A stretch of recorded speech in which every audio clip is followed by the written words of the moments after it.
Fellas, life is short, but you don't have to be.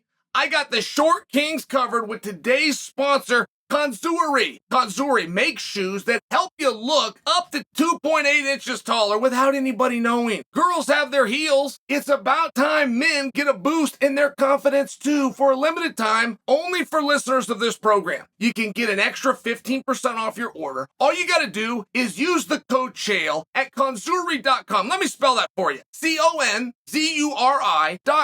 Use the promo code Chael, save 15%. And not only do they have you standing taller, but they are super comfortable, guys. I've been wearing the ice runners around and my feet feel great. The height insoles are actually built into the shoe, so no one can tell that you're getting a secret height boost. Kanzuri doesn't compromise on aesthetics. They have styles for every occasion. You can go with smart, casual, sporty, you name it, they got it. On top of 30% off the site, you can get an extra exclusive 15% off. You get the discount at Kanzuri.com by using the promo code Chael. That's 45% in total off your order. Kanzuri.com, promo code Chael. Or guys, you want me to make it really easy? Just click on the link below. I'm going to ask a couple of questions of Jiří Procházka.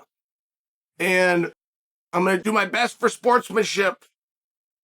I like Procházka. I've told you guys that. I always appreciated Procházka. I mean, I saw the skill. I saw that's a hard fight. I don't like the hair, you know. I just don't like the hair. But now that I get it, now that it's a samurai, but those things are a big deal to me. Like anybody that does something that I don't want my son to do. You can see these guys come home, they got rings through their nose or in their ear or something like that. I'm not going to like that. If my son came home looking like he fell into a tackle box, I will pull those out. And he knows that.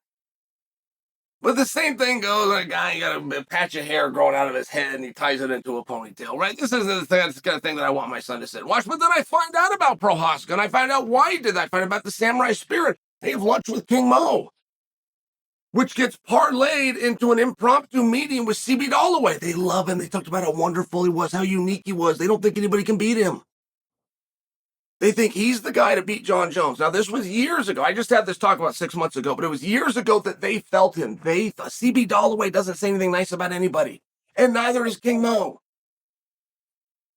This was two back-to-back conversations that were completely serendipitous. I never planned on speaking about Procházka. I run into two opponents that are legit tough guys. I know how tough CB is. I know how tough King Mo is. And they're saying that about this guy. Wow. And I offer that to you. I'm trying to build him. I want to build him.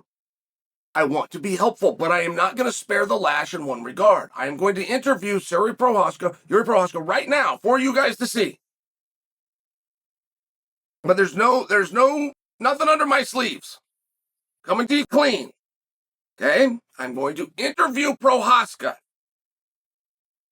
I'm going to wait 24 hours from the time that I put this out, which takes me about 40 minutes from the time I actually say it before you guys see it. Something called an upload. But I'm then going to wait 24 hours. And if Procházka responds, and he has 5 different ways to reach me, social media in front of everybody, DM, have his manager call, I'm just sharing with you. If he responds, I will honor the response, which might be, Chael, quit talking about me. I'll honor that. And I won't even tell you guys. I'll just quit talking about him. How's that for sportsmanship, huh? How's that for square? If he responds and he answers, I will share his answers with you. And it will not be a back and forth monologue. I will quote him exactly. He has 24 hours. If he ignores me, I will assume the worst. Okay. On or about March 4th of 2022, it was revealed to the MMA community that Jiří Procházka was no longer the champion after suffering what officials called the worst shoulder injury they had ever seen. On or about that time, December 4th of 2022, was Jiří Procházka removed from the USADA pool? I don't care if that was by choice or if he was removed against choice. Was there a break in the consistency of the involvement? Jiří Procházka as it pertains to the United States Anti-Doping Agency and their pool. There's question number one. At any point in Yuri's career, was he informed by the United States Doping Agency and or their representatives that they believe that there was an adverse assay after a collection of either urine or blood from Mr. Procházka? I'm not saying that he was guilty. I didn't even hint that he was guilty. Was he informed by them that there was a negative assay, which means you then go speak for it publicly or privately or go to arbitration or work things out? And the months and the timeline for speculation match up perfectly that yes, in fact, they did notify him. But the months and dates match up perfectly for the fact that Yuri beat them. And appears to be clear. So those are my questions. Fair and square. No tricks. I'm asking Jiří Procházka, and I'm going to give him 24 hours. Did you ever leave the USADA pool? Was there ever an interruption? I don't need to know if it was your fault or their fault if you'd like to offer it, but that's not my question. Was there an interruption? Secondly, were you informed at some point by the United States Doping Agency and or their representatives that they felt you failed a test? Boom. No, we'll give them 24 hours. We'll give them 24 hours to respond. There hasn't been a situation more bizarre than this that you guys have cared about less in my career. And my career dates back to my junior year in high school when I skipped the only class of my life with my friend Jeff Williams, went down to a video store and came back with a VHS with Hoist Gracie on the cover of it called Ultimate Fighting Championship 1. From that day in 1993 until now, I have not seen anything more interesting that you care about less. I would never engage in clickbait, and you guys know that. And it's a compliment you often give me. I appreciate that. But let's say I did just for fun. Let's say I put out a thumbnail right now to the internet, to 6 billion people. And let's say I said, Jiří Procházka fails a drug test. Let's say I said that. Do you know how hot that would be?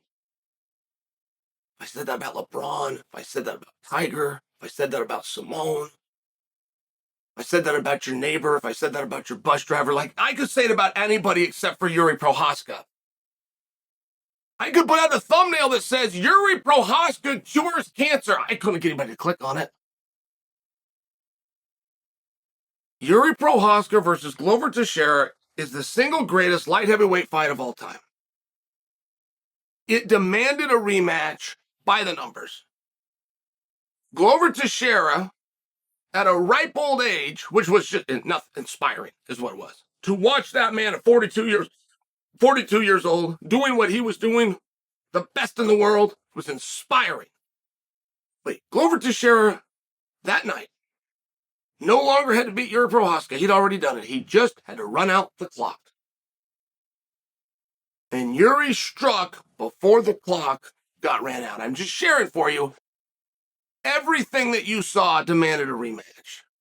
Didn't lean towards one, didn't suggest one. It demanded one. They waited and waited and waited. And they tried everything else. Everything else that you could reasonably think of before finally saying, we're going to rematch Jiří and Glover. So when that rematch was coming, as soon as it fell apart, and the card and the sales, it was such a bad night of business that a rumor got started that Jon Jones versus Stipe was going to come in and be on that night. That rumor was not true, but we needed a rumor, we needed a belief, we needed something to get a headline for this rematch because nothing else was working. So though the rumor wasn't true and though we didn't cause it, we did nothing to stop it. It was the only helpful thing we had. As soon as that fight got interrupted, we didn't keep it in part. We didn't keep it in whole. We didn't move it to a different day. Scrap the whole goddamn thing. Throughout the red corner and the blue corner, we hated it so much. Throughout the red corner and the blue corner, took the belt off him, never rematched it, never talked about rematching it, didn't give him the belt back, and moved on with it multiple different times.